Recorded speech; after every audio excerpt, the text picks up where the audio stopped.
BSc झाला, BSc झाल्यानंतर MSc झाला, त्याच्यानंतर बीजे केलं आणि बीजे केल्यानंतर मला असं वाटतं की आता भावेश पीएचडी करतोय, तर ही सगळ्यांसाठी आमच्या मित्र परिवारांसाठी अतिशय गौरवाची गोष्ट आहे. जाता जाता इतकंच सांगेल की माती मिसळली की मोती पिकतात. तसंच भावेश ज्या वेळेस असा काही कार्यक्रम करतो, आमचे सगळे मित्र परिवार एकत्र राहतात, तो एक आनंद वेगळा असतो. इतकंच बोलून मी त्याला पुढच्या त्याच्या सगळ्या वाटचालीला शुभेच्छा देतो आणि माझं एक छोटं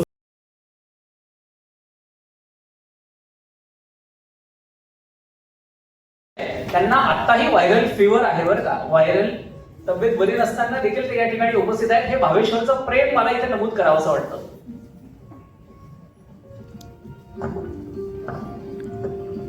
कर्नल भट सरांचा या ठिकाणी सत्कार व स्वागत होत आहे.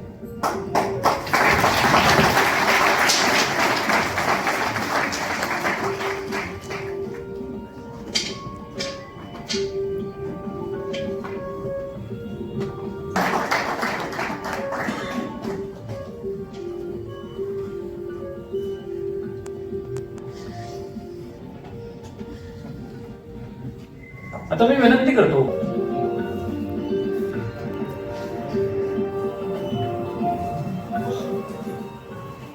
श्रीयुत हर्षवर्धन कडेकोटकर सरांचा स्वागत व सत्कार माननीय कर्नल श्री भट सरांनी करावा असं मी त्यांना विनंती करतो.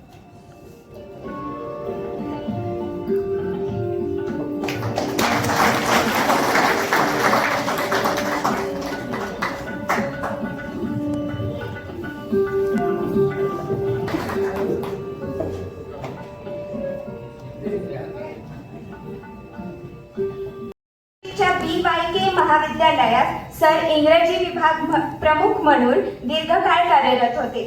त्याच महाविद्यालयाचे प्राचार्य म्हणून सर निवृत्त झाले. राज्य शिक्षण मंडळाच्या इंग्रजी अभ्यास मंडळाचे निमंत्रक म्हणून सरांनी 30 वर्षांहून अधिक काळ पथदर्शी काम केले आहे. यामुळेच ब्रिटिश काउन्सिलने हॉर्नबी पुरस्कार देऊन त्यांना गौरवले होते.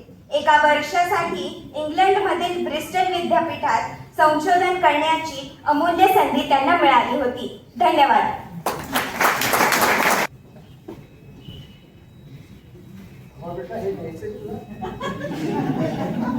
मला अधिक कौतुक करायचे या छोट्या मुलीचे. जोरदार काय कशा आलेलं नसेल पण ते चक्क तिला कम्फर्टेबल मी केलं काय बघा म्हणून मला कल्पना आहे. म्हणून मला आधी तिचं कौतुक केलं पाहिजे.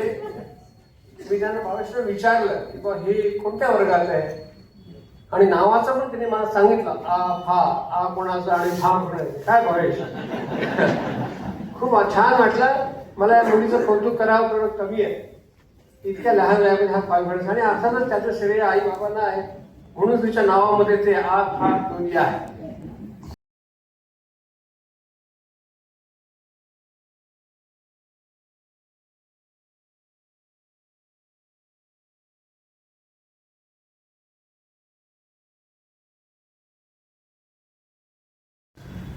सर्वप्रथम आपल्या सगळ्यांचं प्रकाशकातर्फे एक औपचारिक मी स्वागत करतो.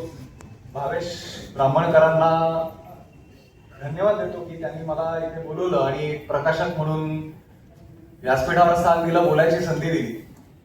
खरं तर मान्यवर वक्ते समोर बसले आहेत आणि ते पुस्तकांवर बोलणार आहेत आणि खरं तर तुम्ही त्यांचं ऐकायला आला आणि त्याच्यामध्येच हा प्रकाशक कुठून आला आणि आता हा भाषण करणार असं वाटतं. म्हणजे एखादी क्रिकेट मॅच चालू होतीये, टॉस बेस झाला आणि आता रोहित आणि कोहली बॅटिंग करायला येणार, तेवढ्याच बरोबर ते स्टार स्पोर्ट्स वाले जाहिरात लावतात 5 मिनिटाची. तशी ही प्रकाशकाची भूमिका वाटते की खरं तर प्रकाशकाचं काम झालेलं असतं, पुस्तक तयार झालं, सुपूर्द केलं, आता काम हे तुमचं आहे, माझं काम संपलेलं आहे ते विकत घेणं वगैरे. त्यामुळे खरं प्रकाशक हा पार्श्व बरा असतो. पण तरी मला बोलायची संधी दिलीत, मी फार वेळ घेणार नाही, 2-3 मिनिटच घेणार आहे. दिलीपराज प्रकाशनाची स्थापना 1971 साली माझे आजोबा प्राध्यापक के बर्वे, जे मराठीचे प्राध्यापक होते, त्यांनी केली.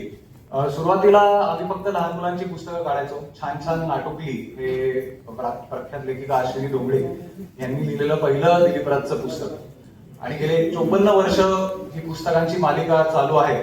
आणि 5 महिन्यापूर्वीच दिलीपराजचं 3000वं पुस्तक प्रकाशित झालं आणि आज हे पुस्तक प्रकाशित होते. दिलीपराजचं 3018वं पुस्तक आहे जे आज इथे प्रकाशित होते.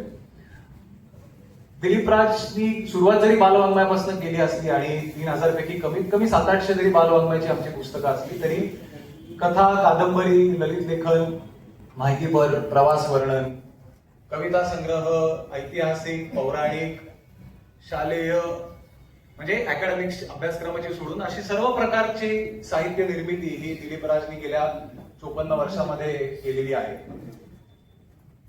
उत्तम निर्मिती, सचोटीचा व्यवहार आणि प्रत्येक स्क्रिप्ट हे ताऊन सुलाखून तपासून घेणं, ह्या आमच्या आजोबांनी घालून दिलेल्या शिकवणीवरनच दिलीपराज वाटचाल करत आहे आणि अशीच पुढे चालू राहील. दिलीपराज मध्ये आलेलं प्रत्येक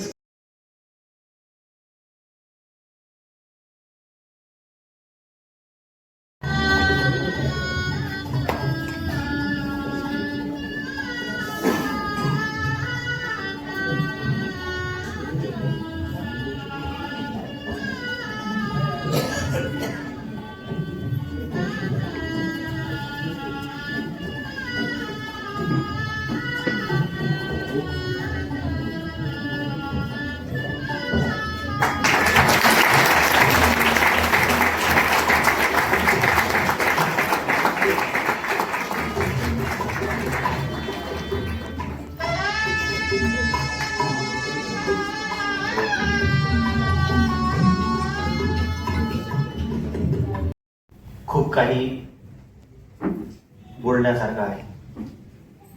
खरं तर हे जे व्यासपीठ आहे तेच आपल्याला खूप काही सांगतं आहे. कारण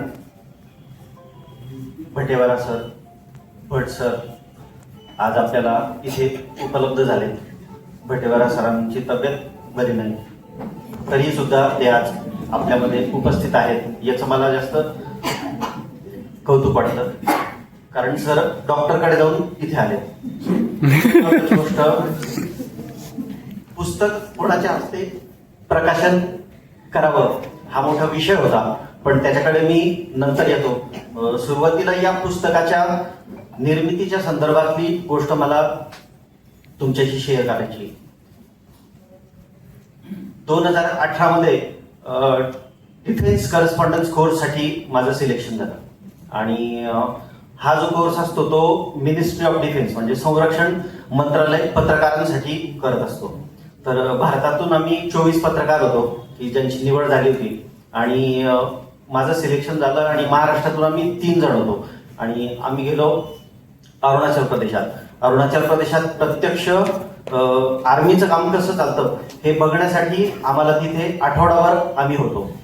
तर आपल्या सगळ्यांनाच काय पण कोणालाच विश्वास बसणार नाही अशा पद्धतीचं थ्रिल आम्ही अक्षरशः अनुभवलं. या कादंबरीत ज्या ज्या काही गोष्टींचा उल्लेख तुम्हाला सापडेल त्यात बऱ्यापैकी अनुभव तो मी त्यावेळेस 2018 मध्ये घेतलेला होता. त्याचं प्रतिबिंब तुम्हाला या पुस्तकामध्ये मिळेल. आणि प्रामुख्याने मला एक गोष्ट जी सांगायची की सर्वसाधारणपणे सैनिकांविषयी किंवा लष्करात जे काम करतात किंवा सैन्यामध्ये जे काम करतात त्यांच्याविषयी आपला समज असा असतो, खास करून ग्रामीण भागामध्ये, की लष्करात मुलगा लागला की मस्त बंगला होतो, त्यांच्याकडे एक बुलेट गाडी येते, शेत विकत घेतलं जातं आणि मग तो 15-16 वर्ष 20 वर्षाची सर्व्हिस करतो आणि मग तो कॅन्टीन मध्ये जातो, तिकडून चांगल्या चांगल्या गोष्टी आणतो वगैरे. अशा पद्धतीचं वातावरण असतं किंवा अशा पद्धतीचा समज आपल्या समाजामध्ये आहे. पण आपलं सैन्य नेमकं काय करतं, ते कसं राहतं.